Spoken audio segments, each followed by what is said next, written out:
ஸ்தோத்திரம். தேவனுடைய ஆலயத்திலே உங்களை மீண்டுமாக பார்ப்பது சந்தோஷம். நாம் சங்கீதம் 1ஆம் சங்கீதத்தை திருப்பி வைத்துக் கொள்வோம். இதில் இருந்தால் நம்ம சில சத்தியங்களை போன வாரத்தில் ஒரு முன்னுரையாக சில காரியங்களை நான் பேசிக்கொண்டு வந்தேன். இன்னைக்கு தொடர்ந்து அதில் சில காரியத்தை சிந்திக்க போகிறோம். ஒரு மனிதன் எப்படி ஆசீர்வாதமாக வாழ்வது, நீங்கள் நானும் எப்படி ஆசீர்வாதமாக இந்த பூமியிலே வாழ்வது என்ற காரியத்தை குறித்து நான் சொல்லிக் கொண்டு வரேன். ஒரு சமயம் ஒரு திருமணமான தம்பதிகளை கூப்பிட்டு இன்டர்வியூ பண்ணியிருக்காங்க. அதில் இன்டர்வியூ பண்ணும்போது புருஷனை பார்த்து கணவரை பார்த்து கேட்டாங்க, நீ திருமணமாகி எத்தனை வருஷம் ஆச்சு அப்படின்னு. திருமணமாகி 5 வருஷம் ஆச்சு. 5 வருஷத்துல உடைய குடும்பம் எப்படி ஆசீர்வாதமாக இருக்குன்னு கேட்டதுக்கு அந்த கணவர் சொன்னாலாம், 5 வருஷத்துல திருமணம் பண்ண பொழுது நல்லதான் இருந்துச்சு, ஆனால் 5 வருஷம் ஓடின பிற்பாடு அந்த 5 வருஷத்துக்கு இடையில திருமணம் பண்ண மனைவி பேயா மாறிட்டான் அப்படின்னு. அவர் கேட்கலாம், பேயா மாறிட்டான்னு சொன்னாக்கா, பேய் என்னை பார்த்துருக்கியா, அது எப்படி மனைவியை பார்த்துருக்கேன் அப்படி சொல்லலாம். ஆமாம், ஆசீர்வாதமாக வாழணும்னு நினச்சேன், ஆனால் ஆசீர்வாதமாக வாழ முடியல, வாழ்க்கையே ரொம்ப சோகமாக போயிடுச்சு அப்படின்னு சொன்னேன். சரி, இப்போ தான் அப்படி சொல்கிறான்னு சொல்லிட்டு பெண்ணை கூப்பிட்டு அந்த இன்டர்வியூவில் இன்னொரு தம்பதியை கூப்பிட்டு பெண்ணை கூப்பிட்டு விசாரித்தோம். நீங்கள் திருமணமாகி எத்தனை வருஷம் ஆச்சு? நாங்கள் திருமணமாகி 7 வருஷம் ஆயிடுச்சு. திருமணமாகி 7 வருஷத்துல குடும்பம் எப்படி ஆசீர்வாதமாக இருக்கும் சொல்லி அதையாக கேட்குறீங்க? திருமணம் பண்ணனா போதும், 7 வருஷம் கடந்து போயிடுச்சு. 7 வருஷத்துல வீட்டுக்காரர் வந்து, இது ஏன் கார் தெரியுமா, இது ஏன் வீடு தெரியுமா, இது ஏன் பணம் தெரியுமா, எல்லாமே அப்படியே சொல்றாரு. இது ஏன் காரு, ஏன் வீடு, ஏன் பணம் அப்படின்னு தனித்தனியாக தான் பேசுறாரு. அதனால வாழ்க்கையில ஆசீர்வாதமா இல்லை அப்படின்னு.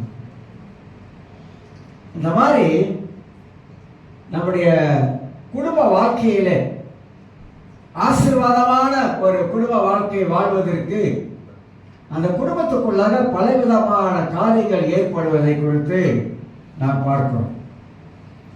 அதனால தான் ஒரு மனிதன் எப்படி ஆசீர்வாதமாக வாழ முடியும், எப்படி கிறிஸ்தவர்கள் ஆசீர்வாதமாக வாழ முடியும் என்பதில் போன வாரத்தில் சங்கீதத்தை குறித்து முன்னுரையாக நான் பேசும்போது மனித வாழ்க்கை எப்படி இருக்க வேண்டும், மனிதனுடைய வாழ்க்கை எப்படியெல்லாம் இருக்கக்கூடாது, மனித வாழ்க்கை எப்படி இருந்தால் அவன் ஆசீர்வாதமாக வாழ முடியும், மனிதனுடைய வாழ்க்கை எப்படி இல்லைனாக்கா அவன் ஆசீர்வாதமாக வாழ முடியாது. ஆசீர்வாதத்துடைய பொருள் என்ன? ஆசீர்வாதம் என்பது எங்கிருந்து வருகிறது? ஆசீர்வாதத்தை யார் தருகிறார்?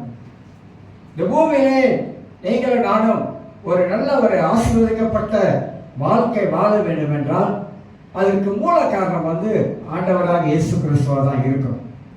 அவர் மூலமாகத்தான் நமக்கு ஆசீர்வதிக்கப்பட்ட வாழ்க்கை வாழ முடியும். சிலருக்கு சில கேள்விகள் கூட இப்படி எழுப்பும். சரி பாஸ்டர், நீங்க சொல்றீங்க உலகத்தில் எல்லாம் ஆசீர்வாதமாக இருக்காங்களே, நானும் பார்க்குறேன், நல்ல வீடு இருக்குது, நல்ல கார் இருக்குது, ஏன் ஆசீர்வாதமாக இருக்கிறாங்களே, வசதியாக இருக்கிறாங்களே, நல்லா வாழ்கிறாங்களே அப்படின்னு நாம் நினைக்கலாம். நான் ஏற்கனவே ஒரு முறை சொல்லியிருக்கேன், உழைப்பினால் வருகிற ஆசீர்வாதம் வேறு, பிஸ்னஸ் பண்ணி வருகிற ஆசீர்வாதங்கள் வேறு. ஒருவன் அவனுடைய முயற்சியினாலே அவன் ஆசீர்வாதத்தை வரவைத்துக் கொள்கிறான். ஒருவன் தன் கடின உழைப்பினாலே சம்பாதிக்கிற உழைப்பினாலே அவன் ஆசீர்வாதத்தை வரவைத்துக் கொள்கிறான். ஒருவன் நல்லா படித்ததுனாலே அவனுடைய ஆசீர்வாதத்தை வரவைத்துக் கொள்கிறான். இதெல்லாம் ஒரு தனிப்பட்ட மனிதனுடைய வாழ்க்கையில் இருக்கிற திறமைகள், வாழ்க்கையில் இப்படி முன்னேற வேண்டும் என்றதான குறிக்கோள்கள், வாழ்க்கையில இப்படி ஆசீர்வாதமாக இருக்க வேண்டும் என்ற எண்ணங்கள், அந்த ரீதியில அவன் ஆசீர்வதிக்கப்பட்டவனாக இந்த பூமியிலே வாழ ஆரம்பிக்கிறான். ஆனால் நீங்களும் நானும் அப்படி இல்லை. நாம் தேவ ஆசீர்வாதத்தை தான் அதிகமாக எதிர்பார்க்கிறோம். ஆண்டவர் நம்மளை ஆசீர்வதிக்கணும். அப்ப அந்த ஆசீர்வாதத்துக்கு நாம் பங்கு உள்ளவர்களாக இருக்க வேண்டும் என்பதற்கு பைபிள் பல காரியங்களை நமக்கு கற்றுக் கொடுக்குது. உலக ஆசீர்வாதத்துக்கும் தேவன் நமக்கு கொடுக்கிற ஆசீர்வாதத்துக்கும் நிறைய மாறுபட்ட வித்தியாசங்கள் காணப்படுகிறது. ஆனா ஏன் கிறிஸ்தவர்கள் இந்த ஆசீர்வாதமான வாழ்க்கைக்குள்ளாக ஏன் வர முடியல? ஏன் ஒரு நல்ல ஒரு ஆசீர்வாதமான வாழ்க்கை வாழ முடியாமல் இருப்பதற்கு தான் சில காரணங்கள் எல்லாம் எடுத்து காட்டுகிறோம். நீங்க நல்லா சிரித்து பார்த்தீங்கன்னாக்கா, ஆபிரகாம் பைபிள் எடுத்துக்கிட்டான். அவன் சீமாட்டி. ஆபிரகாம் வீட்டில் எத்தனை பேர் வேலை செய்யணும் தெரியுமா? 1000 பேர். 1000 பேருக்கு சாப்பாடு கொடுத்துருக்கான். 348 பேர் யுத்த வீரர்களை பழக்கி வச்சிருந்திருக்கான். ஆபிரகாம் பெரிய சீமாட்டியா இருந்தான். ஆசீர்வதிக்கப்பட்டவனாக இருந்தான். ஈசாக்கு ஆசீர்வதிக்கப்பட்டவனாக இருந்தான். யாக்கோப்பு ஆசீர்வதிக்கப்பட்டவனாக இருந்தான். யோபு பெரிய பணக்காரன், கோடீஸ்வரன், சோதிக்கப்பட்டது வேற. யோசேப்பை கொண்டு போய் எகிப்தில் வைத்து அவனை ஆசீர்வாதமாக கர்த்தர் வச்சிருந்தார். பைபிளை பாருங்க, ஒவ்வொரு ஆளையும் பாருங்க, எல்லாரையும் கர்த்தர் ஆசீர்வாதமாக தான் பழைய ஏற்பாட்டில் கொண்டு வந்து வச்சிருந்தார். ஆசீர்வாதமாக இருந்தாங்க. ஆனால் புதிய ஏற்பாட்டுக்கு வரும்பொழுது நமக்கு வேறு விதமான ஆசீர்வாதங்களை பார்க்கிறோம். வித்தியாசமான ஆசீர்வாதங்களை பார்க்கிறோம். ரெண்டு நமக்கு தேவையா இருக்குது. உலக ஆசீர்வாதங்கள் நமக்கு தேவையா இருக்குது. ஆவிக்குரிய ஆசீர்வாதங்கள் நமக்கு தேவையா இருக்கு. உலக ஆசீர்வாதம் வரும் பொழுது அந்த ஆசீர்வாதத்தை எப்படி நாம் பயன்படுத்த வேண்டும், ஆசீர்வாதத்தை எப்படி நம் வாழ்க்கையில அதை கட்டி காக்க வேண்டும். ஆண்டவர் நிறைய பணம் கொடுக்கிறார், நிறைய பணம் நமக்கு வருது. அந்த பணத்தை நாம் எப்படி என்ன செய்யணும், அதெல்லாம் ரொம்ப ரொம்ப முக்கியம். பணத்தை என்ன செய்யணும், எப்படி பணத்தை செலவிடுகிறோம், எப்படி பணத்தை ஊழியத்துக்கு கொடுக்கிறோம், எப்படி பணத்தை ஊழியத்துக்கு நாம் தாங்குகிறோம், அதனால தேவன் நம்மளை எப்படி ஆசீர்வதிப்பாரு அப்படின்னு சொல்லிட்டு நீங்க மிஷினரி வாழ்க்கையை படிச்சு பார்க்கலாம். பெரிய பெரிய ஊழியக்காரருடைய வாழ்க்கையை படித்து பார்க்கலாம். எப்படி ஊழியங்கள் பரவுனதுக்கு காரணம் என்ன, அங்கங்க ஊழியங்கள் ஸ்தாபிக்கப்பட்டதுக்கு காரணம் என்ன. காசு இல்லாம ஊழியங்களை ஸ்தாபிக்க முடியாது, எல்லாம் பணம் அவசியமா இருக்கு. அப்ப தேவன் கொடுக்கிறார் பணத்தை. அந்த பணத்தை எடுத்து நாம் எப்படி ஊழியத்துக்கு விதைக்கிறோம், அப்படி ஊழியத்தை விதைப்பதனாலே அந்த ஊழியம் எப்படி பன்மடங்கு பலன் கொடுக்கிறது, எப்படி ஆத்துமா அறுவடையை கர்த்தர் செய்கிறார், அதன் மூலமாக கொடுப்பதன் மூலமாக தேவன் எப்படியெல்லாம் கிரியை செய்கிறார். அதனால தான் பாருங்க, ஆங்கில சபலம் பார்த்தீங்கன்னா mission fund, faith from mission வச்சிருக்காங்க. இதெல்லாம் கொஞ்சம் கையில காசுல லட்சக்கணக்கான வெள்ளிகளை கொண்டு வந்து விதைக்கிறாங்க, ஊழியத்துக்கு விதைக்கிறாங்க. அப்படி விதைப்பதனால ஆண்டவர் அந்த திருச்சபை ஆசீர்வதிக்கிறாரு, திருச்சபை மக்களை ஆசீர்வதிக்கிறார். இப்ப நம்முடைய கேம்புக்கு பிஷப் ஜோசப் ஜெபமணி வர்றாரு. அவர் எத்தனை சபை கட்டி கொடுக்கிறார் தெரியுங்களா? எத்தனை சபை தெரியுங்களா? ஒரு தனிப்பட்ட மனிதனா நின்று எனக்கு தெரிஞ்சு நினைக்கிற ஒரு 600 திருச்சபைகளை இந்தியாவில், ஸ்ரீலங்காவில் கட்டி கொடுத்துருக்கிறார். மலேசியாவில் இருக்கும் பொழுது ஒரு 10 பாஸ்டர்களுக்கு சப்போர்ட் பண்ணியிருக்கிறார் ஊழியத்துக்கு. இப்போ எல்லாம் அவங்க தனித்தனியாக நின்று செய்கிறாங்க. பணம் அவர்கிட்ட வந்தாலும் அந்த பணத்தை அந்த ஊழியத்துக்காக விதைச்சிருக்கிறார். விதைச்சதுனால அவர் குறைஞ்சி போகல, கர்த்தர் இன்னும் அதிகமாக அவரை ஆசீர்வதித்து தான் வச்சிருக்கிறார். இப்படி பல மனிதருடைய வாழ்க்கையை பற்றி சொல்ல முடியும். ஜேபியில பாஸ்டர் கேசின்னு ஒருத்தர் இருக்கிறார், உங்களுக்கு தெரியும் பாஸ்டர் கேசி. அவர் மாதம் 500 ரிங்கிட் அவர் வெளி ஊழியத்துக்கு அனுப்புகிற காசு. குஷ்டரோகிகளுக்கு, அங்கே இருக்க குஷ்டரோகிகளுக்கு மருந்து வாங்குறதுக்கு அவர் பணத்தை அனுப்புகிறார். 500 வெள்ளி. அப்போ கூட சபையில் சிலர் கேட்பாங்க, ஏன் அவ்வளோ காசு அங்கே அனுப்புறீங்கன்னு. விளக்காதவங்க தான் கேட்பாங்க. அப்படி விளக்கிறவங்க கேட்க மாட்டாங்க. ஏன்னா பணம் குஷ்டரோகிகள் யாரும் கவனிக்க மாட்டாங்க. அப்ப அந்த குஷ்டரோகிகளுக்கு ஊழியக்காரங்க அங்கே போய் சேவை செய்கிறாங்க. அவங்களுக்கு வேண்டிய மருந்து, சாப்பாடு. நான் சொல்றேங்க, நான் ரொம்ப சிந்தித்து நான் சொல்றேன், யோசித்து பேசுறேன். அதாவது நாம் நாமளே சாப்பிட்டு நம்ம வளரணும்னு பைபிள்ல எழுதலை. அப்படி நாமளும் சாப்பிடணும், மற்றவங்களும் சாப்பிடணும். நாமளும் நல்லா இருக்கணும், மற்றவங்களும் நல்லா இருக்கணும்.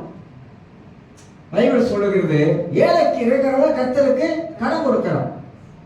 சங்கீதம் 41:1 வாசிப்பா, சிறுமைப்பட்டவன் மேல் சிந்தை உள்ளவன் பாக்கியவன்.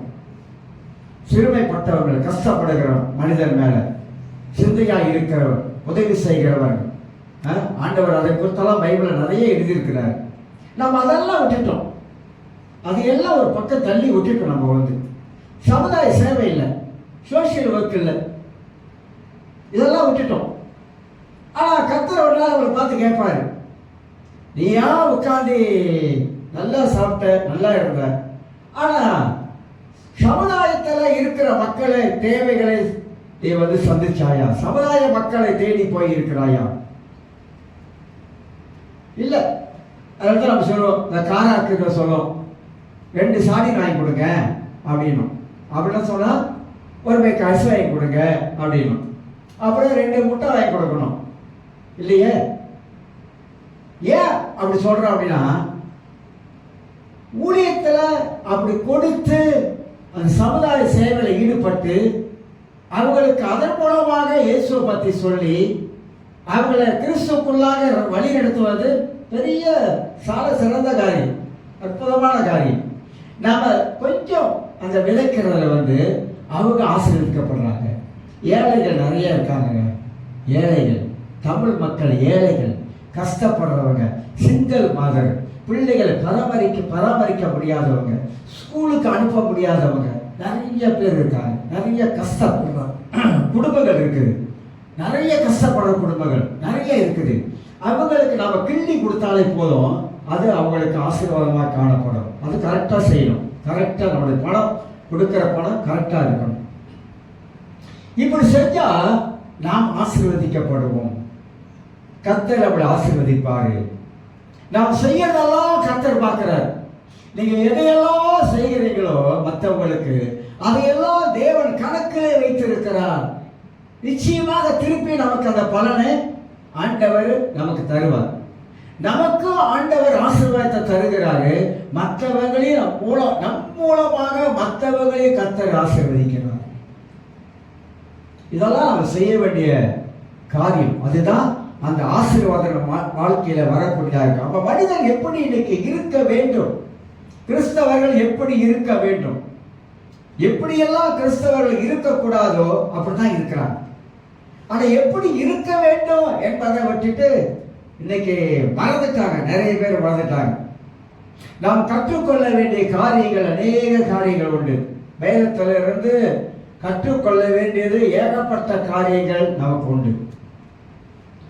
இந்தியாவில் இருக்கிற நல்ல புகழ்பெற்ற டீச்சர் வேலூரில் இருக்காரு, ஆஸ்டர்லி. அவர் தெரியாத ஆள் இருக்காரு. அருமையான டீச்சர். அவர் வந்து மிஷன் இது வச்சிருக்கிறார்.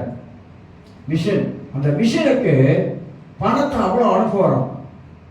எவ்வளோ பணம் அனுப்ப முடியுமோ மிஷனுக்கு, மிஷனா மிஷினரிகளுக்கு, மிஷினரி ஊழியக்காரர்களுக்கு. மிஷினரி ஊழியக்காரர்கள் வந்து ஊரை விட்டு ஊர் போவாங்க, குடும்பத்தோடு போவாங்க. அவங்களுக்கு இந்த பண சப்போர்ட் அவசியமா இருக்குது.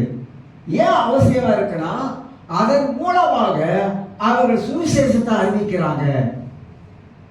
இன்னைக்கு வந்து உலகத்தில் இன்னைக்கு கிறிஸ்தவ உலகம் வந்து ரொம்ப ரொம்ப ரொம்ப சீர்கட்டுருச்சு. எப்படி சீர்கட்டுச்சுன்னா, பணத்தினால சீர்கட்டுருச்சு. பணத்தை தான் முன்னுக்கு வச்சிருக்கிறாங்க. காசு இல்லாம ஒண்ணுமே இல்லை, அப்படி ஆயிடுச்சு. ஏதாவது எந்த செஞ்சாலும் சரிதான், அதுக்கெல்லாம் வசூல் பண்ற சூழ்நிலை தான் இன்னைக்கு ஊழியமாச்சு. எல்லாம் வசூல் பண்ற சூழ்நிலை.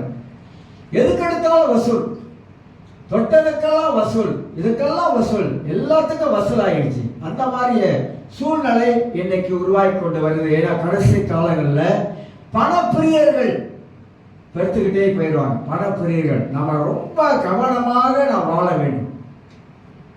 நான் எப்போதுமே என்னுடைய விசுவாசம், என்னுடைய நம்பிக்கை ஒன்னே ஒண்ணுதான். நாம கர்த்தர் மேல் நம்முடைய விசுவாசத்தையும் நம்முடைய நம்பிக்கையை முழுமையை வச்சோம்னு சொன்னாக்கா, அவர்தான் வானத்தையும் பூமியும் சகலத்தை உண்டாக்கினவர். அவர் என்னை அறிந்திருக்கிறார், நான் அவரை அறிந்திருக்கிறேன்.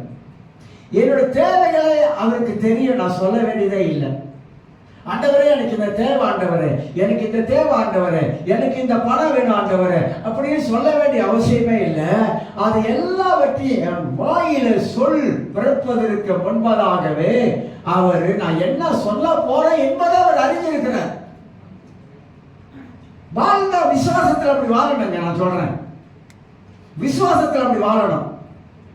கர்த்தரா எனக்கு தெய்வமா இருக்கிறார், அவர் என்னை எல்லா காரியத்தையும் பார்த்துக் கொள்வாரு அப்படின்னு அந்த மாதிரியான ஃபெய்த்ல தான் வாழணும். அதுக்கு நான் எக்ஸ்ட்ரீமான ஃபெய்த் நான் சொல்ல மாட்டேன்.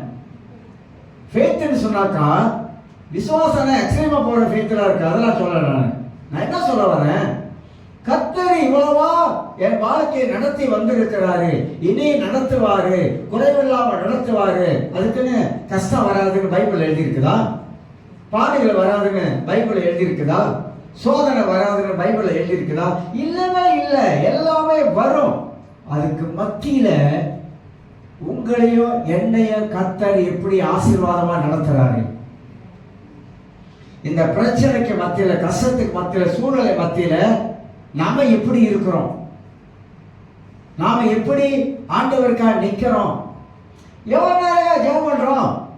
எவ்வளவு நேரம் ஜெபம் பண்றோம்? கிறிஸ்தவ வாழ்க்கை எதில் அடங்கி இருக்கு தெரியுங்களா? எதில் ரொம்ப முக்கியமா அடங்கி இருக்கு? பிரேயர். நான் ரொம்ப வலியுறுத்துவேன். ஏன்னா நான் ரட்சிக்கப்பட்ட காலத்திலிருந்து இந்த ஜெபம் தான் எனக்கு கை கொடுக்குது. இந்த ஜெபம் தான் என்னை வாழ வைக்குது. இந்த ஜெபம் தான் எனக்கு முன்னுக்கு கொண்டு போகுது.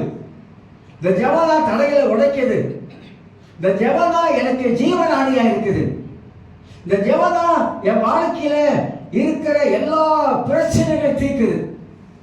அதிக வாழ்க்கையில் இல்லைன்னா என்னைக்கும் கதை முடிஞ்சிருக்கோம், பிசாசு அடிச்சிருக்கோம். அதை கிறிஸ்தவர்கள் நல்லா தெரியணும், நல்லா தெரிஞ்சுக்கணும். பைபிள் படிக்கும் போது நல்லா விளங்கிக்கணும், நல்லா புரிஞ்சுக்கணும்.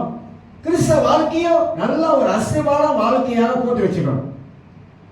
அதுல நீங்க செயல்படும் பொழுது இந்த ஆசீர்வாதத்துக்கு மூல காரணமா இருக்கிற கர்த்தர், அவர் தான் ஊற்று, அவர் தான் ஜீவ ஊற்று. ஆசீர்வாதம் அங்கிருந்தா வரும். அவர் ஆசீர்வதித்தார்னா யாரும் தடுக்க முடியாது. அவருடைய ஆசீர்வாதங்கள் வித்தியாசமா இருக்குங்க. நீங்க நினைச்சு கூட பார்க்க மாட்டீங்க. அந்த மாதிரியான காரியங்கள்லாம் கர்த்தர் செய்வார். அப்படியேப்பட்ட ஒரு ஆசீர்வதிக்கிற கர்த்தரை நாம் கையில வச்சிருக்கிறோமே, அந்த தேவன் எப்படியாவது நம்மளை நடத்துவார் என்ற அந்த விசுவாச நம்பிக்கை நமக்கு இருந்தாலே போதுமானதுங்க. கர்த்தரை எப்படியாவது நம்மளை அற்புதமா நடத்துவார். பைபிளை எவ்வளோ காரியத்தை நம்மளால எடுத்து காட்ட முடியும். கர்த்தர் எவ்வளோ அற்புதங்களை செஞ்சிருக்கிறாரு, எவ்வளோ அற்புதங்கள், சொல்ல முடியாத அற்புதங்கள். பைபிளை எழுதுனா இடம் பத்தாதுன்னு போட்டிருக்கு. யோவான் சொல்றார், அவர் செய்த அற்புதங்களை எழுதுனா இடம் கொள்ளாதுன்றார். அப்ப இவ்வளோ காரியங்களை ஆண்டவர் வாழ்க்கையில் செய்திருக்கிறாரு. ஏன் நம்ம ஆசீர்வாதமா வாழ முடியும்னா என் கேள்வி. எதனால ஆசீர்வாதம் வாழ முடியல? ஏன் குடும்பத்தில் ஆசீர்வாதம் இல்லை? ஏன் பிள்ளை வாழ்க்கையில் ஆசீர்வாதம் இல்லை? நாங்க ஏன் இப்படி இருக்கிறோம்? எதனால இப்படி இருக்கிறோம்? ஆண்டவரை பார்த்து என்ன கேட்டீங்க? ஆண்டவரே, எங்க வீட்டுல ஆசீர்வாதம் இல்லாம இருப்பதற்கு என்ன காரணம் ஆண்டவரே? இன்னைக்கா கேட்டிருக்கோமா ஆண்டவரை பார்த்து? சம்பாதிக்கிற ஆண்டவரே, சம்பளம் சொன்னா கையில வாங்கின பையில போட்டா காசு போன இடம் தெரியல, இல்லவே இல்லை. என்கிட்ட உட்கார்ந்து பேசுங்க, நான் உங்களுக்கு சொல்றேன். பணம் இல்லாத காலத்துல எப்படி இருக்கணும், பணம் இருக்கிற காலத்துல எப்படி அதை ஞானமா நம்ம செலவு செய்யணும். என்கிட்ட உட்கார்ந்து கேளுங்க, நான் சொல்றேன். நீங்க அதை கேட்டீங்கன்னா நீங்க உங்க வாழ்க்கையில அந்த அளவுக்கு ஆசீர்வாதமா நீங்க இருப்பீங்க. அப்ப நீங்க எப்படி பாச இருக்கீங்க? நான் எப்படியோ இருக்கிறேன், எப்படியோ கர்த்தர் என்னை வாழ வைக்கிறார், எப்படியோ கர்த்தர் நடத்துறார், எப்படியோ என் வாழ்க்கையில ஆண்டவரே தேவைகளை எல்லாவற்றையும் பல காரியங்களே கர்த்தருடைய கரத்திலிருந்து வருகிறது எல்லாமே. அதனால நான் ஒரு நாளும் அசைக்கப்படுவதில்லை, ஒரு நாள் அசைக்கப்பட மாட்டேன். ஏன் அசைக்கப்பட மாட்டேன்னா, என் தேவன் என் நடுவில், என் தேவன் எனக்குள்ளாக, என் தேவன் வாழ்க்கையில பெரியவராய் இருக்கிறார், மகா பெரியவராய் இருக்கிறார். அதனால தான் நான் எப்போதும் அடி சொல்லுவேன், வசனம் நமக்கு என்ன போதிக்கிறதோ அதுதான். அப்ப ஒரு மனிதன் ஏன் அவன் ஆசீர்வதிக்கப்படாதவனா இருப்பதற்கு தான் இந்த 1ஆம் சங்கீதத்துல பல காரியங்களை பார்க்கிறோம். அப்ப நம்ம கற்றுக்கொள்ள வேண்டிய காரியங்கள் பைபிளிலே இருக்குது. ஆண்டவர் கற்றுக் கொடுக்கிறார். உங்களுக்கு எனக்கும் தேவன் நிறைய காரியங்களை ஆண்டவர் கற்றுக் கொடுக்கிறார். கற்றுக் கொடுக்கிற இடத்துல கற்றுக்கொள்ளணும். நம்ம ஆண்டவர் தான் கற்றுக் கொடுக்கிறாரு, அவரிடத்துல கற்றுக்கொள்ள வேண்டும். அவரிடத்துல போய் கேட்க வேண்டிய, ஆண்டவரே எனக்கு ஞானத்தை கொடுங்க, ஆண்டவரே எனக்கு ஞானத்தை தாங்க, நான் எப்படி இந்த உலகத்துல வாழ வேண்டும் என்ற ஒரு ஞானத்தை தாங்க ஆண்டவரே. பைபிள் ஸ்கூல் நடத்த ஒரு இடத்துக்கு போயிருந்தேன், இடத்த சொல்ல மாட்டேன், போயிருந்தேன் போன மாதத்துல. அதுல ஒரு ஊழியர் செய்கிற ஒருத்தர் தான் சொல்றாரு, பையனுங்க பிள்ளைங்க ஒரே ஒரு ஆம்பளை பையன் தான், ஆனா சேராத கூட்டாளி கூட சேர்ந்ததுனால கெட்டு போயிட்டான். அன்னைக்கு ஒரு போலீஸ்காரர் பேசுறாரு. இந்த போலீஸ்காரர் சொல்றாரு, இன்ஸ்பெக்டர் அவர் சொல்றாரு, பிள்ளைகளை நீங்க தவறான நண்பர்கள் பிள்ளைகளோட கூட, தவறான பிள்ளைகளோட கூட நீங்க கலக்க ஆரம்பித்தீங்கன்னா உன் பிள்ளைகள் வீணா கலந்து கெட்டு போயிடும். ஒண்ணு. இன்னொன்று சொல்றாரு, ஒருத்தன் காடியில ஏறுன்னு சொல்றான், நீங்க அவன் காடியில கூட்டாளின்னு சொல்லி ஏறினாக்கா அவன் காடிக்குள்ள என்ன வச்சிருக்கான்னு உனக்கு தெரியாது. அப்படி நீ ஏறி போனா நீ நல்லவன் தான், நீ ஒன்றும் பண்ணல, அவன் நீ சேர்த்து வாரிக்கிட்டு போயிடுவான். அவர் என்ன சொல்ல வர்றாருன்னா, நீ உலகத்துல நீ இருக்கிறதுனால உலகத்துல வாழுகிற பயலுகள்லாம் இன்னைக்கு வித்தியாசமா இருக்கானுங்க. நீ சேர ஆளை போய் யாருன்னு சொல்லு, உன்னை நான் யாருன்னு சொல்றேன், நீ சேர ஆள் யாருன்னு சொல்லு, நீ யாரு நான் சொல்றேன். அப்ப நம்ம இன்னைக்கு உலகத்துல பிள்ளைகள் கடவுளுடைய காரியத்துல ஈடுபடாம இருக்கக்கூடும் என்றால், கடவுளுடைய பக்தி இல்லாத ஒரு நிலைமைக்கு போகக்கூடும் என்றால், உலகத்தோடு போகும் பொழுது உலகம் அவனுக்கு கற்றுக் கொடுக்கும். பாருங்க, பயங்கரமான பாடத்தை கற்றுக் கொடுக்கும் உலகம் என்ன பாடத்தை கற்றுக் கொடுக்கும் தெரியுங்களா? 7 கம்பி இருக்குன்னு கற்றுக் கொடுக்கும், சிகரெட் அடிக்க கற்றுக் கொடுக்கும், தண்ணி அடிக்க கற்றுக் கொடுக்கும். ஏன்? பொல்லாத உறவுகள், பொல்லாத நண்பர்கள். எனக்கு தெரியல, நாளே கூட்டாளி வீட்டில் படுத்தாளு, உங்களுக்கு தெரியாது, வீட்டுக்கு போக மாட்டேன். கூட்டாளி கூட்டாளி கூட்டாளி கூட்டாளி கூட்டாளி காட்டாளி ஆயிட்டான். கூட்டாளி வீட்டிலே படுத்திருப்பேன். அப்ப கடவுள் அறியாத காலத்தில் நல்லதுக்கு சொல்றேன், நீங்க நல்லா இருக்கணும், உங்க குடும்பம் நல்லா இருக்கணும், உங்க பிள்ளைகள் நல்லா இருக்கணும். உங்க பிள்ளைகள் எல்லாம் ஊழியத்தில் ஈடுபட்டு நீங்க பார்க்கும்போது உங்களுக்கே சந்தோஷமா இருக்கும். ஊழியக்காரன் கூட பார்த்தா பாரு, அந்த பிள்ளைங்களாம் எவ்வளவு நல்லா கடவுளுக்குள்ள பக்தியா இருக்குங்க, நமக்கும் ஒரு சந்தோஷமா இருக்கும். அதான் தேவன் விரும்புறாரு. நாம அடிக்கடி சொல்ற, நாம கூட்டத்தோட கூட்டமா செய்யற கூட்டம் இல்ல. ஒரு நாள் புறாவுக்கு தீனி போடும்போது எல்லா புறாவும் கீழே இறங்கி அது பாட்டுக்கு தீனி சாப்பிட்டுட்டே இருந்துச்சான். எல்லாம் வெள்ளைப்புறா தானே, வெள்ளைப்புறாலாம் வருதுல்ல. அப்போ அந்த காக்கா என்ன பண்ணிச்சான், ஒரு நாள் பாரு இந்த புறாக்கெல்லாம் இவ்வளோ தீனி போடுறாங்க, எல்லாரும் உட்காந்து சாப்பிடுதுங்க, நம்ம கருப்பா இருக்கிறோம், இந்த கூட்டத்தில் இறங்கினாக்கா ஆளை அடையாளம் கண்டுபிடிச்சிருவாங்க, அதுக்குன்னு சாம்பலில் போய் அப்படியே மலை கிளப்பி அது வெள்ளையா அது மாதிரி புறா மாதிரி உட்காந்து சாப்பிட்டுட்டே இருந்துச்சு. காக்காவுக்கு ஒரு பழக்கம் இருக்கு தெரியுங்களா, சாப்பாடு கண்டா கான்னு கத்திடும். அதானே சாப்பாடு இருந்தால எல்லாத்தையும் கூப்பிடல, கான்னு கத்திருச்சான். உடனே எல்லா புறாவும் திரும்பி அப்படியே பார்த்துச்சான், என்னடா சேரக்கூடாத கூட்டத்துல ஒண்ணு என்ன பண்ணி சேர்ந்து இருக்க அப்படின்னு. அந்த மாதிரி சேரக்கூடாத கூட்டத்துல போய் என்ன செய்யக்கூடாது, நம்ம சேர்ந்தமாக நம்ம போடுற வேஷமும் கலைஞ்சிரும். வாழ்க்கை என்பதுங்க, நான் சொல்றேன், திருப்பி சொல்றேன், வாழ்க்கை என்பது உலகத்துல கவனமாய் வாழ்றது, ஞானமாய் வாழ்றது, கண்மூடித்தனமா வாழ்றதுல ஞானமாய் வாழ்றது.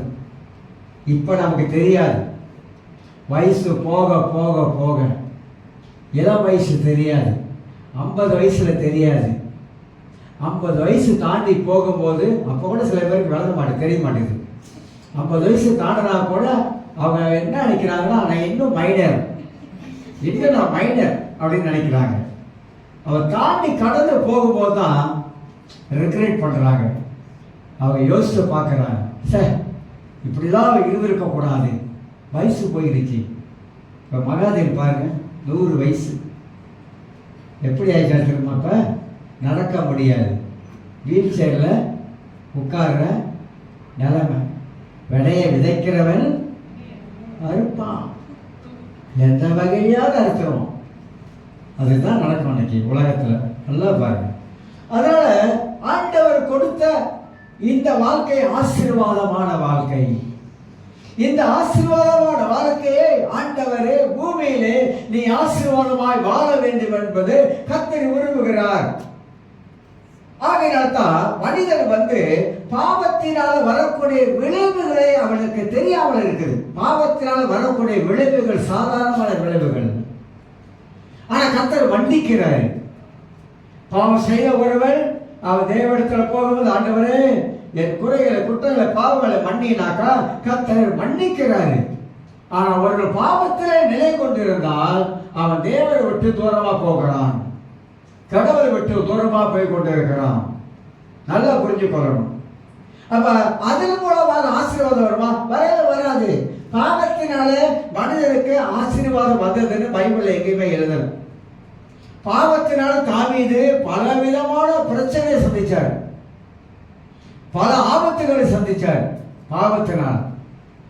அப்ப பாவம் என்பது மனித வாழ்க்கையிலே அது குடிக்கொள்ளக்கூடாது, நிரந்தரமா இருக்கக்கூடாது. தேவனுடைய பார்வையிலே நமக்கு ஆசீர்வாதங்கள் எல்லாம் போயிடும், எல்லா ஆசீர்வாதங்களும் நம்மளை விட்டு போயிடும். மனிதன் எப்படி வாழுகிறான்? கடவுளுக்கு எதிராக வாழுகிறான்.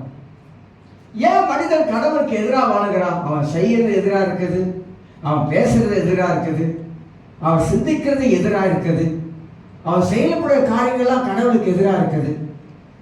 அப்ப நீங்களும் நானும் ரட்சிக்கப்பட்டு நான் கடவுளுக்கு எதிராக வாழ்ந்து கொண்டு இருந்தானாக்கா எவ்வளவு காலம் இந்த வாழ்க்கை ஓடும்? எவ்வளவு காலம் ஓடும்? ரொம்ப காலம் ஓடாதுங்க, ரொம்ப காலம் ஓடாது. கடவுளுக்கு பிரியமாக வாழ்ந்தா இந்த வாழ்க்கை ரொம்ப காலம் ஓடும். அப்ப கடவுளுக்கு பிரியமெல்லாம் வாழக்கூட மாட்டான், வாழ்க்கை ரொம்ப தூரம் ஓடாது. வாழ்க்கை என்பது தேவனுடைய கையில, நம்ம நினைக்க கூடாது. வேறு விதமான எண்ணங்கள்லாம் வளர்த்துக் கொள்ளக்கூடாது. கடவுளுடைய எண்ணங்கள் வேற, தேவன் அவளை பார்க்கிற விதங்கள் வேற. ஆனா அவளுடைய விருப்பம் அவளுடைய பிள்ளைகள் ஆசீர்வாதமாக இருக்க வேண்டும். நீங்களும் நானும் ஆசீர்வாதமாக இருக்க வேண்டும் என்பதற்காக. அப்ப தேவனுக்கு எதிராக ஒரு நாளும் வாழவே கூடாது. எப்படி தேவனுக்கு எதிராக வாழுகிறோம்? தேவனுக்கு எதிரான காரியங்கள் செய்வதனால். அதனால தேவனுக்கு எதிராக வாழ்றது. இன்னொரு வார்த்தையில் சொல்ல போனா மனிதன் பிடிவாதத்தினாலே வாழுகிறான். அவனுக்கு ஒரு பிடிவாத குணம் இருக்குது. வாழ்க்கையில பிடிவாத குணம் இருக்கவே கூடாதுங்க. நானும் கடவுள் அறியாத காலத்தில் ரொம்ப பிடிவாதக்காரனாக இருந்தேன். வாழ்ந்தா அப்படி பிடிவாதக்காரன், எங்க வீட்டிலே தெரியும், ரொம்ப பிடிவாதக்காரன். ஆனா கடவுளை அறிந்த பிற்பாடு பிடிவாதங்களை விட்டு தூக்கி எறிஞ்சேன். பிடிவாதங்களை விட்டுட்டேன். ஏன்னா கடவுளை அறிஞ்சிட்டேன். இனி அந்த பிடிவாதத்தில் வாழ்ந்தனாக்கா வாழ்க்கையே இருக்காது. நிறைய பேர் ஆசீர்வாதம் இழப்பதற்கு ஒரு காரணம் இந்த பிடிவாதம். பிடிவாதம் என்ன தெரியுங்களா? என்ன தெரியல பிடிவாதம்? நான் சொல்றதை கேளு. நான் பிடிச்ச முயலுக்கு 3 காலம் 3 காலம், நீ 4 காலம் சொல்லவே சொல்லாத. சில வீட்டில் பார்த்துருக்கீங்களா, கணவன் மனைவியா இருப்பாங்க தான். அவர் ஒரு பிடிவாதக்காரராக இருப்பாரு, இவங்க ஒரு பிடிவாதக்காரராக இருப்பாங்க. 2 பேரும் பிடிவாதக்காரனா இருந்தாக்கா அந்த குடும்பம் எப்படி ஆசீர்வாதம் கூறிய பொத்துக்கிட்ட கொட்டுமா? கொட்டாதுங்க, கொட்டவே கொட்டாது. அதெல்லாம் சொல்றாங்க அனுசரித்து போ, விட்டு கொடுத்து போ. ஏன் சொல்றாங்க? அந்த குடும்பம் ஆசீர்வாதத்துக்காக. அந்த குடும்பத்துக்குள்ள யார் இருக்கா? பிள்ளைகள் இருக்காங்க. பிள்ளைகளும் அதே சுவாபத்தில் வளர ஆரம்பிக்கும். இப்படி நீட்டுவாங்க கைய.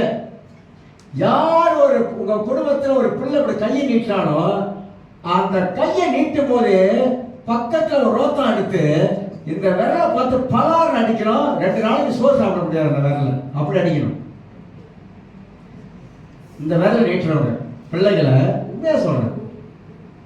எங்க மாமா சாப்பாடு எடுத்து சாப்பிடும் போது இந்த விரலை நீட்டிக்கிட்டு சாப்பிட்டா விரலே அடிப்பாரு. சாப்பாட்டு பழக்கத்தில் இப்படி சாப்பாடு இல்லை, இந்த விரலை நீட்டக்கூடாது, அட்டிப்பாரு பாருங்க இந்த விரல. அப்படியெல்லாம் சின்ன பிள்ளை அட்டி வாங்கினாரு. ஏன் கற்றுக் கொடுக்குறாங்க. அதனால பிள்ளைகள் இப்படின்னு வாங்க பாருங்க. தாய் தவறை பார்த்து இப்படின்னு வாங்க. என்ன நம்ம என்ன செய்வோம்? பெசாப்படுத்துறோம். உடனே ஒரு போடு படான்னு. ஏன் ஏன் போடுறோம்? இந்த விரலை நீட்டுற பழக்கம் இருக்கக்கூடாது. யாருக்கிட்ட நீட்டுற நீ விரல? இது ஆள்காட்டி விரல், அது யாருக்கிட்ட நீட்டுற? இதெல்லாம் வந்து கிறிஸ்தவ வாழ்க்கையில வரக்கூடிய ஒரு நல்ல பழக்க வழக்கங்களை கொண்டு வரும். அப்ப மனிதன் புடிவாதத்தினால பிள்ளைகள் புடிவாதமா அப்படியே நிற்பாங்க. இல்ல, சொல்லணும். புடிவாத வாழ்க்கையில இருக்கிற வரைக்கும் வாழ்க்கை ஆசீர்வாதமாக இருக்காது. உண்மையே சொல்றேன், உண்மையே சொல்றேன். இன்னொரு காரியத்தை சொல்லி நான் செய்திக்கு கடந்து போறேன். மனிதன் தேவனை அறிந்தும், நீங்கள் நானும் தேவனை அறிந்தும் அவன் எப்படி வாழுகிறானாக்கா, அவனை கனம் பண்ணாமலே மனுஷன் வாழணும். கடவுளை அறிந்தவங்க தேவனை கனம் பண்ணணும். ஆனா கனம் பண்ணாமலே வாழ ஆரம்பிக்கிறாங்க. ஏங்க மனிதன் தேவனை கனம் பண்ணுவதில்லை?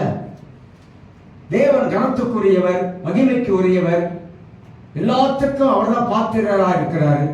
அவர் இல்லாவிட்டால் நாம் இல்லை. ஆனா மனிதன் எப்படி ஒரு மனிதனை கனம் பண்ணுகிறான்? நாட்டில் இருக்கிற ஒரு பிரதமரை என்ன விதத்தில் கவனப்படலாம்? திருடனா இருப்பான், கொலைகாரா இருப்பான், என்னவா கொள்ளவாரியா இருப்பான், கேட்பாரியா இருப்பான், முடிச்சிருக்கியா இருப்பான், எல்லாமே இருப்பான். ஆனா அவனுக்கு அவ்வளவு கனம் இருக்குது. சிகப்பு காப்பீட்டு எல்லாம் போட்டு வரவேற்கிறாங்க. அதை விட மேலானவர், அதை விட உன்னதமானவர், மகா பரிசுத்தம் உள்ளவர், பூமிக்கு வரப்போகிறவர், அவரை எந்த அளவுக்கு நாம் வந்து கனம் பண்ணுகிறோம், எந்த அளவுக்கு அவருக்கு நாம் கனத்தை கொடுக்கிறோம், இதெல்லாம் நாம தெரிந்து கொள்ளணும். கடவுளை கனம் பண்ணுவதிலே நாம் முந்திக் கொள்ள வேண்டும். அப்ப இந்த 1ஆம் சங்கீதம் நமக்கு என்ன கற்றுக் கொடுக்கிறதா இங்க பார்க்க போறோம். அப்ப ஒரு மனிதன் அவன் ஆசீர்வாதமாக இருக்க வேண்டும். ரட்சிக்கப்பட்ட தேவனுடைய பிள்ளைகள் ஆசீர்வாதமாக இருக்க வேண்டும் என்பது தேவனுடைய விருப்பமாக இருக்கிறது.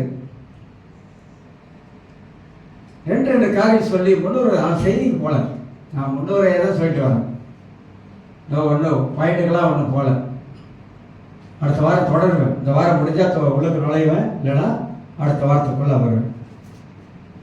இந்த 1ஆம் சங்கீதத்தை வாசிக்கும் போது நம்ம என்ன விளங்கிக் கொள்ள முடியும், என்ன புரிந்து கொள்ள முடியும்? பாக்கியவான், எப்படி பாக்கியவான் பெற்ற மனிதன், பாக்கியம் உள்ளவன் ஆசீர்வதிக்கப்படுவான் என்பதற்கு 5 எபிரேய சொற்கள் இருக்குது. ஆனா இந்த சங்கீதத்தை வாசிக்கும் போது துன்மார்க்கன் யார், அவருடைய ஆலோசனை எப்படிப்பட்டதாக இருக்கும் அப்படின்னு சொல்றார். பாவிகள் யார், அவருடைய வழிகள் எப்படிப்பட்டதாக இருக்கும் அப்படின்னு சொல்றாரு. பரியாசக்காரர் யார், அவருடைய வாழ்க்கை எப்படிப்பட்டதாக இருக்கும் என்பதை 3ஆக பிரித்து காட்டுகிறார். 3ஆக பிரித்து காட்டுகிறார் பைபிள். இதுல 2 நீங்க பார்க்கும் வேதாகமத்தில் தெளிவாக எழுதப்பட்டிருக்கிற இரட்ட காரியங்கள் டபுள் 2 பிரிச்சுக்க வச்சிருக்காரு ஆண்டவர் பைபிள்ல. நம்ம படிக்கும் போது நம்ம விலகி கொள்ள முடியும் எதெல்லாம் 2 கர்த்தர் வச்சிருக்கிறார். கர்த்தருக்கு பிரியமானது எது 1, கர்த்தருக்கு பிரியமில்லாத எது 2, இப்படி பிரிச்சு வச்சிருக்காரு.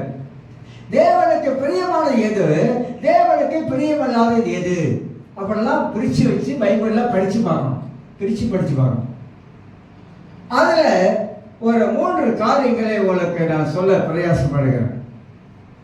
ஆண்டவர் பிரிக்கிற முதல் காரியம், உண்மை உள்ளவர்கள் யார்? பழைய ஏற்பாட்டிலும் சரி புதிய ஏற்பாட்டிலும் சரி, இந்த உண்மை உள்ளவர்களை ஆண்டவர் ரொம்ப ரொம்ப வலியுறுத்தி எழுதி வச்சிருக்கிறார். புதிய ஏற்பாட்டில் பவுல் தீமோத்தேயுக்கு சொல்லும் போதெல்லாம் இந்த உண்மைத்துவத்தை பற்றி ரொம்ப வலியுறுத்தி பேசிக்கிட்டே வருவார். பழைய ஏற்பாட்டில் நீங்க யாத்திராகமம் 18ஆம் அதிகாரத்தில் வாசித்து பார்த்தீங்கன்னா, மோசே கிட்ட சொல்லுவாரு, பொருளாசை இல்லாதவர்கள் உண்மை உள்ளவர்கள் நீ ஏற்படுத்துவார். உண்மை பழைய ஏற்பாட்டிலும் புதிய ஏற்பாட்டிலும் இந்த உண்மைத்துவத்தை ஆண்டவர் வலியுறுத்துவார். ஏன் இந்த உண்மைத்துவத்தை வலியுறுத்துறார்? இன்டெகிரிட்டி, ஃபேத்ஃபுல்னஸ் அப்படி சொல்றேன். ஆண்டவருக்கு எப்படி நாம் உண்மையா வாழ்வது, ஆண்டவருக்கு உண்மையா இருப்பதனால வரக்கூடிய ஆசீர்வாதங்கள், ஒரு மனிதன் எப்படி உண்மையாய் வாழ்வது, பைபிள்ல அப்படியே எழுதியிருக்குது. உண்மையாய் வாழ்வது, உண்மை இல்லாவிட்டால் மனிதன் நம்மளை என்ன நினைப்பான்? அப்ப இந்த உண்மைத்துவத்தை தேவன் அந்த அளவுக்கு வலியுறுத்தி எழுதி வச்சிருக்கிறார். நீதிமொழிகள் வசனம் இருக்கு, உண்மை உள்ள மனிதரை கண்டுபிடிப்பவன் யார்? ஒரு உண்மையா வாழுகிற மனிதரை கண்டுபிடிக்கிறது ரொம்ப ரொம்ப கஷ்டம், ரொம்ப கஷ்டம். அவன் எந்த காரியத்தில் உண்மை உள்ளவனா தன்னை வெளிப்படுத்தி காட்டுகிறான், அவனை எப்படி அறிந்து கொள்ளலாம்? இவங்கிட்ட உண்மை இருக்குது எப்படி அறிந்து கொள்ளலாம்? அதெல்லாம் பைபிள்ல இருக்கிற சத்தியங்கள். ஏன்னா தேவன் உண்மை உள்ளவர், அதுபோல அவருடைய பிள்ளைகளை உண்மை உள்ளவர்களாக இந்த உலகத்தில் வாழ வைக்கிறார். எல்லா காரியத்திலும் நாம் அந்த உண்மைத்துவத்தை நாம் கடைபிடிக்க வேண்டும். அதுக்கு எதிர்ப்பதம் உண்மை இல்லாதவர்கள். இந்த உண்மை இல்லாதவர்கள் தான் உலகத்தில் நிறைய இருக்காங்க. உண்மை இல்லாதவர்கள் வாயில நிறைய பொய் வரும், பொய்யை நிறைய பேசுவாங்க.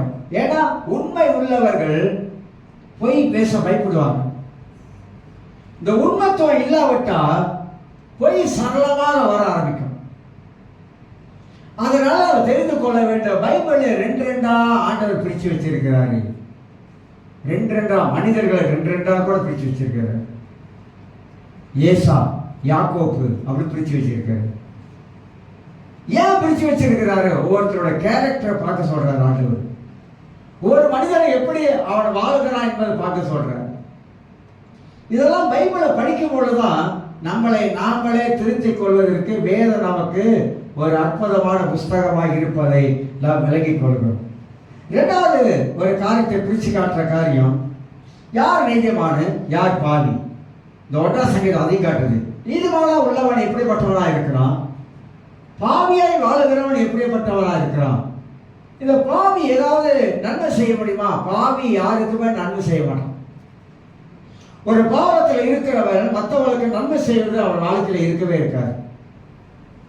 ஆனா அவர் நீதிமானா இருக்கிறவர் மற்றவர்களுக்கு நன்மை செய்கிறவனா இருக்கும். அப்ப தேவன் ஏன் பிரிச்சு வைக்கிறாரு? எதனால் பிரிச்சு காட்டுறாரு? பைபிள்ல நீதிமானை பத்தி படிச்சு பார்த்தீங்கன்னா நிறைய விஷயம் இருக்கும். ஆனா பாவிகள் துன்மார்க்கனை பத்தி நிறைய காரியங்கள் கர்த்தர் எழுதி வச்சிருக்கிறார். அப்ப ஆசீர்வாதத்துக்கு வழி எங்க இருக்குது? ஆசீர்வாதத்துக்குள்ளா எப்படி நுழைந்து ஆசீர்வாதத்துமா வாழலாம்?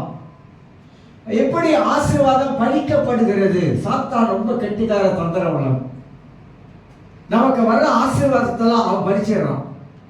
எப்படி பறிக்கிறான் அப்படின்னாக்கா, பலவிதமான காரியத்தை நமக்குள்ளாக கொண்டு வந்து வைத்து தேவன் கொடுக்கிற நன்மைகளை, தேவன் கொடுக்கிற ஈவுகளை, தேவன் கொடுக்கிற ஆசீர்வாதங்களை அவனே வந்து வாழ்க்கையில் தடுத்துறோம். பல காரியத்தை தடுத்துறோம். அப்ப ஒரு நீதிமானுடைய வாழ்க்கையும் ஒரு பாவியோட வாழ்க்கையும் எப்படி இருக்கும் என்பது நம்ம வேதத்தில் பிரித்து காட்டுகிறோம். 3வது ஒரு காரியத்தை பார்க்கிறோம். நிறைய காரியம் இருக்குது, எல்லாம் சொல்லி முடிக்க முடியாது. ஒரு தேவனுடைய பிள்ளை, ஒரு பேலியாளின் பிள்ளை. கடவுளுடைய பிள்ளைக்கும் பேலியாளின் பிள்ளைக்கும், பைபிள் பேலியாளின் பிள்ளைனா பிசாசின் மகன். பிசாசின் மகனாக்கா அவன் வந்து பல விதமான தீமையான காரியங்களை செய்யக்கூடியவன். பிசாசின் மகன், பேலியாளின் பிள்ளைன்னு போடுறது. கடவுளுடைய பிள்ளை எப்படி இருப்பான்? கடவுளுடைய பிள்ளை கடவுள் மாதிரி இருப்பான். கடவுள் மாறினா அவர் செய்கிற நல்ல காரியங்களை தானும் செய்ய ஆரம்பிப்பான். அவனுடைய எண்ணங்களால் மாறுபட்ட எண்ணங்களாக காணப்படும். அப்ப ரெண்டுக்கு வித்தியாசம் என்ன? உலகத்திலே பார்க்கிறோம், நல்லவர்கள் இருக்காங்க, கெட்டவர்கள் இருக்கிறாங்க. நல்லவர்கள் அதாவது 50% நல்லது இருந்தா 50% கெட்டதும் உள்ளது. இயற்கையாக மனிதருக்கு ஆண்டவர் சில நல்ல காரியங்களை உள்ள வச்சிருக்கிறார். ரட்சிக்கப்படாதவர்களுக்கும் சில நல்ல காரியங்களை கர்த்தர் உள்ள வச்சிருக்கிறார். ஆனா ரட்சிக்கப்பட்டவர்கள் அப்படி இல்லை. ரட்சிக்கப்பட்டவர்களுக்குள்ள ஆண்டவர் எல்லாமே நல்ல காரியத்தை உள்ள வைக்க சொல்றாரு, நல்லதை சிந்திக்க சொல்றாரு. ஒரு ஆள் உங்ககிட்ட பேசும்போது உங்க சிந்தனை எப்படி நம்ம வரணும், எப்படி வரணும்? அதுதான் இந்த மைண்டை பத்திலாம் கொஞ்சம் படிக்கணும். மைண்டை பத்தி படிக்கணும். மைண்டை பத்தி படிச்சாக்கா நமக்கு நல்லா புரிஞ்சுக்கும். நீங்க விலகிக் கொள்ளலாம். நீங்க எங்க நிக்கிறீங்க, என்னத்தை கேட்கறீங்க, எதை கேட்கணும், எதை கேட்கக்கூடாது. சிலர் போட்டு விடுவாங்க. அதெல்லாம் உங்களோட மைண்டு எதை ஏற்றுக்கொள்ளணும், எது ஏற்றுக்கொள்ளக்கூடாது, எது உண்மை, எது பொய்யானது, இதெல்லாம் உங்க மைண்டு தான் வேலை செய்யும். அதனால மனித வாழ்க்கை தத்தளிக்கிற வாழ்க்கை. யாக்கோப்பு வயசான காலம், ஆதியாகமம் 49ஆம் அதிகாரம் நினைக்கிறேன். வயசான காலம், 12 பிள்ளைகளை கூப்பிடுறாரு. சாக போற நேரம். அந்த நேரத்தில் எல்லாருக்கும் கையில் வச்சு ஜெபம் பண்றாரு. நம்ம செய்வோமா? எந்த தகப்பனாவது பிள்ளைக்கு கை வச்சு ஜெபம் பண்ணி அப்படியே ஸ்கூலுக்கு அனுப்புறோமா? சில பேர் இருப்பாங்க, காலையிலே பிள்ளைகளை கை வச்சு ஜெபம் பண்ணி அனுப்புவாங்க. சிலர் போனா படிக்கிறதுக்கு. ஏன்னா இவங்க அவன் எந்திரிக்கனால இவங்க எந்திரிக்க மாட்டாங்க. அப்புறம் எங்க இவங்க ஜெபம் பண்றது? அந்த பக்தி சொல்ற பாருங்க. அந்த இது தாய் தகப்பன் பிள்ளைகளை ஆசீர்வதிக்கிறாங்க, ஆசீர்வதித்து அனுப்புவாங்க. ஆனால் இந்த காலத்தில் அதெல்லாம் ரொம்ப குறைஞ்சிருச்சு. பிள்ளைகளை ஜெபம் பண்ணி அனுப்பணும். எங்கேயா போனால் நான் ஜெபம் பண்ணுறேன் அப்படின்னு அனுப்பணும். பாப்பா அம்மா தொட்டதுக்கெல்லாம் நம்ம ஜெபம் பண்ண அனுப்புகிறாங்க, அப்பா தொட்டதுக்கெல்லாம் ஜெபம் பண்ணி அனுப்புகிறாரு. அவன் வளர வளர வளர வர ஒரு நாள் அவன் சிந்திப்பான், நான் இன்னைக்கு நல்லா இருக்கிறதுக்கு காரணம் எங்கள் அம்மா அப்பா தான். எங்கே போனாலும் ஜெபம் பண்ண அனுப்புவாங்க, ஸ்கூலுக்கு போனால் ஜெபம் பண்ண அனுப்புவாங்க.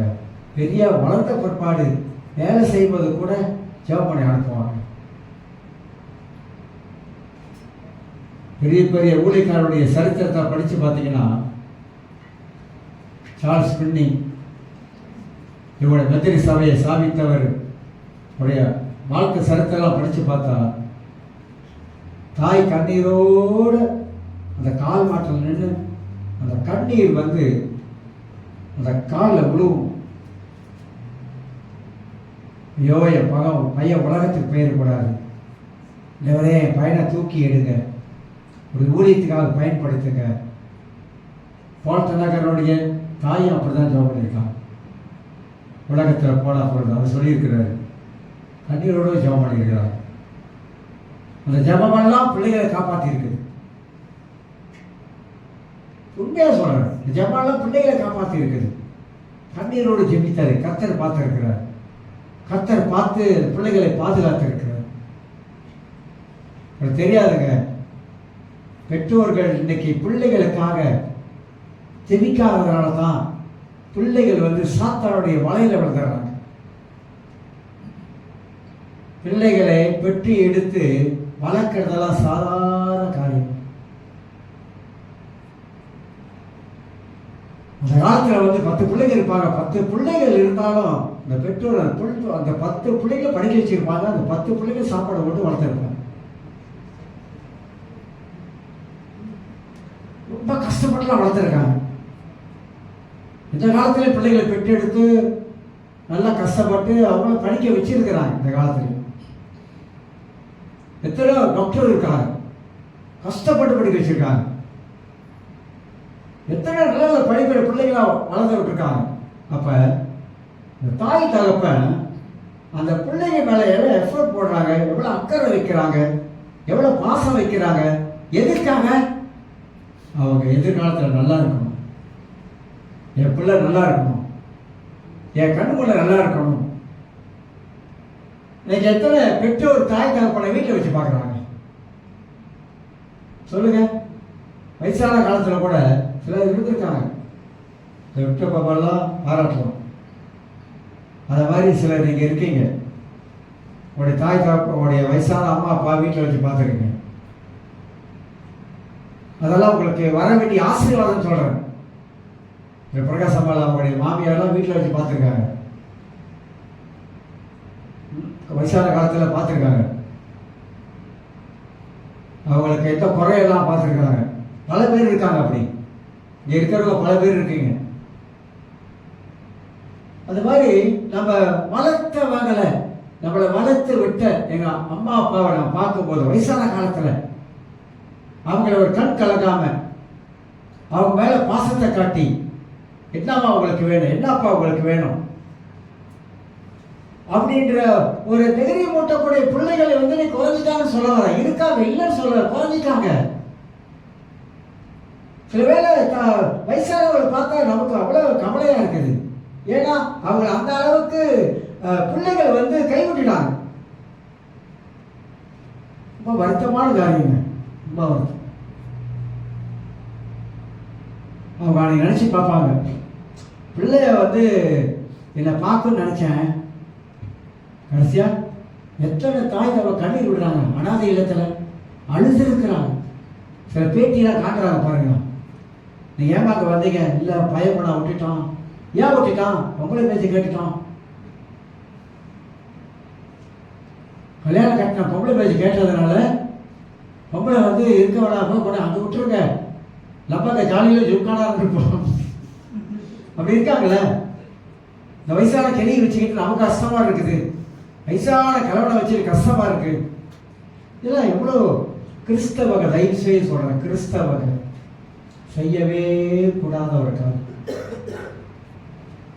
ஆசீர்வாதம் வேணுமா? பெத்த தாய் தகப்பனை கடைசி வரைக்கும், சாகர வரைக்கும் சந்தோஷமா பார்க்கணும். கடைசி வரைக்கும், நம்மளால முடிகிற வரைக்கும் முறுமுறுக்க கூடாது. அது பெரிய ஆசீர்வாதம். உண்மையா சொல்ற, பெரிய ஆசீர்வாதம். அப்ப ஆசீர்வாதத்தை நம் வாழ்க்கையில எப்படி நாம எடுத்துக்கொள்றது, எப்படி நம்ம ஆண்டவர் ஆசீர்வதிப்பாரு? சொந்த தாய் தகப்பனை நம்மளால பார்க்க முடியாத நிலைமை இருக்கிறவன் உயிரா இருக்கும் போதே சரியா பார்க்க மாட்டான், நல்லா இருக்கும் போது சரியா பார்க்க மாட்டான். நான் உங்களுக்கு எல்லாம் சொல்லிக் கொடுக்குறேன். உங்களுக்கு சில வேளை அம்மா அப்பா இருக்கலாம், இன்னொரு 6 மாசத்துக்கு ஒரு 3 மாசத்துக்கு ஒரு போயிட்டு அவங்களுக்கு உங்களுக்கு என்னம்மா வேணும், தாப்பா 100 வெள்ளி ஏதாவது வாங்கிக்கணுமா, கிறிஸ்துமஸுக்கு தூக்கிட்டு ஓடுறது. அது கூட இல்லை. சில பேர் கிறிஸ்துமஸ் கூட இல்லை. சில தாய் தகப்பன் வந்து பிள்ளைகிட்ட சில எதிர்பார்ப்பாங்க. உங்களுக்கு தெரியுமா? உங்களுக்கு தெரியாது, தெரியவே தெரியாது. சவுள சொல்லுவாங்க, இருக்கிறப்ப அருமை தெரியாது அப்படின்னுவாங்கல்ல. அந்த மாதிரி நம்ம கூட இருக்கும்போது அந்த அவங்களுக்கு என்னென்ன செய்யணுமோ நம்மளால சந்தோஷமா அவங்க செய்யும் பொழுது அவங்க வந்து நம்மளை ஆசீர்வதிப்பாங்க.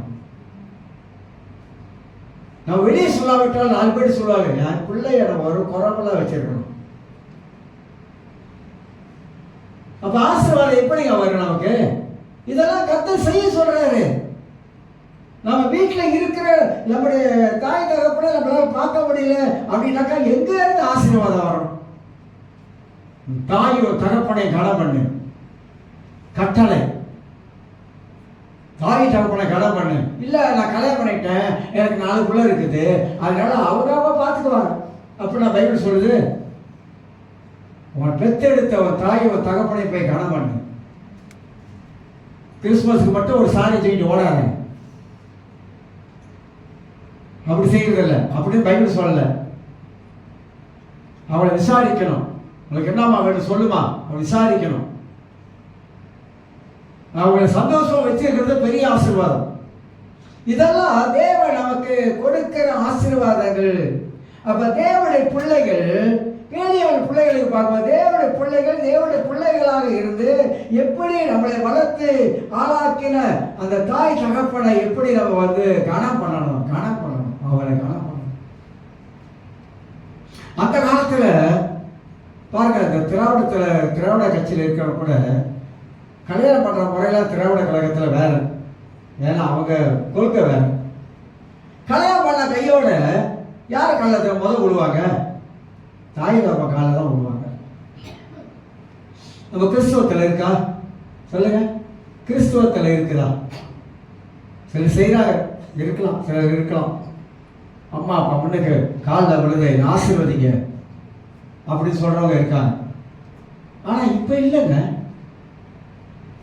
உங்க கடமை தீர்ந்துச்சுப்பா, உங்க கடமை தீர்ந்துச்சுமா, என்னை விட்டுடுங்க, நான் வந்து பறக்கிற பறையாயிட்டேன் அப்படிதான் இன்னைக்கு நினைக்கிறாங்க. இல்லைங்க, நான் சொல்ற ஒரு காரியத்தை போய் யோசித்து பாருங்க. ஆசீர்வாதம் என்பது பல விதங்களில் கர்த்தர் நம்மளை ஆசீர்வதிக்கிறவராக இருக்கிறார். நீங்க அதை செஞ்சு பாருங்க. உங்க பிள்ளைகள் நீங்க ஆசீர்வதிக்கப்படுவீங்க.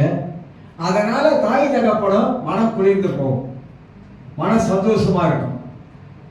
இதுதான் நம்ம வாழ்க்கையில ஆசீர்வாதங்களை நாம காணக்கூடிய காரியமாக இருக்குது. இவர்களை முடிவு என்ன காட்டுகிறது? தேவன் எப்படி பூமியில வைத்து நம்மளை எல்லா விதத்திலும் ஆசீர்வதிப்பார் என்ற காரியத்தை நாம் விளங்கிக் கொள்கிறோம். நேரம் முடிச்சு. அப்ப இந்த 1ஆம் சங்கீதம், இந்த 2 வாரம் முன்னோரையா சொல்றேன், அடுத்த வாரத்துல முதல் செய்திக்குள்ள நான் கடந்து வரேன். தேவன் எப்படி உங்களுடைய சத்தத்தை, என்னுடைய சத்தத்தை அவர் கேட்கிறார். எப்படி ஆண்டவர் அவர் சத்தத்தை அவர் காது கொடுத்து கேட்கிறார். அக்கிரம சிந்தை எனக்கு இருக்கக்கூடும் என்ற ஆண்டவர் ஜெபத்தையே கேட்க மாட்டார், கேட்கவே மாட்டார். அப்ப ஆசீர்வதிக்கிற கர்த்தர், நம்மளை ஆசீர்வாதமாக மாற்றுகிற ஆண்டவர், நம்ம ஆசீர்வதிக்கப்பட்ட மக்களாக உலகத்தில் இருக்க வேண்டும் என்பது தேவனுடைய விருப்பம்.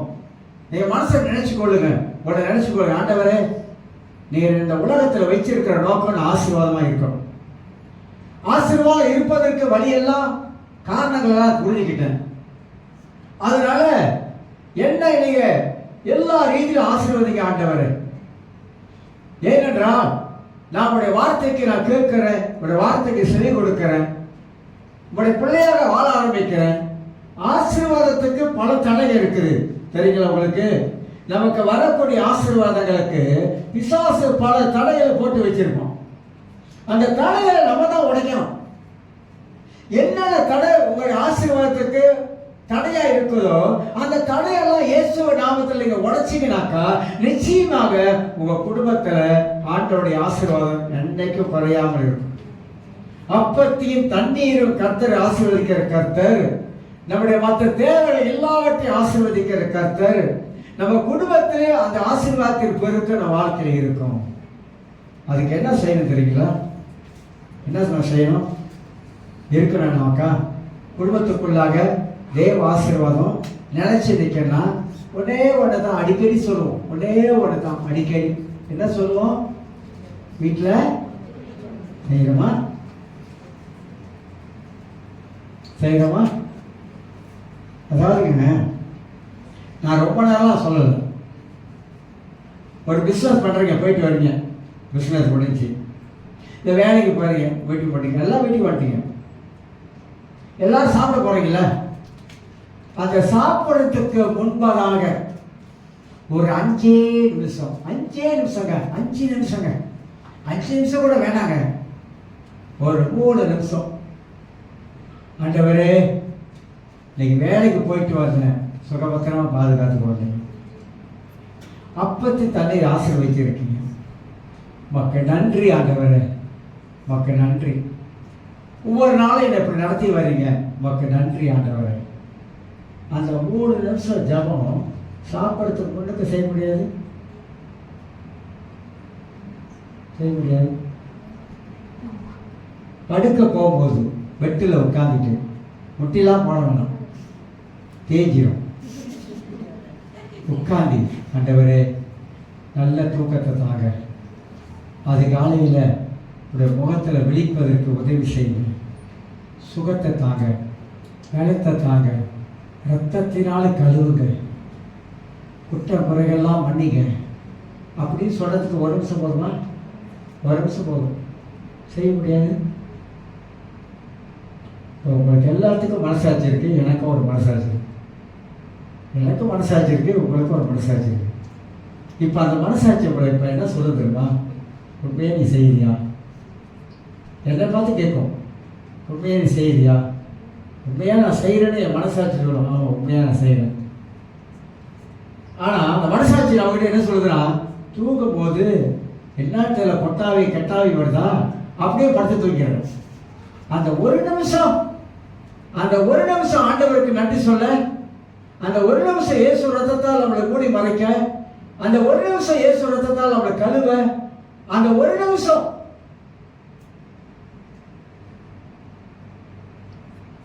இல்லையே,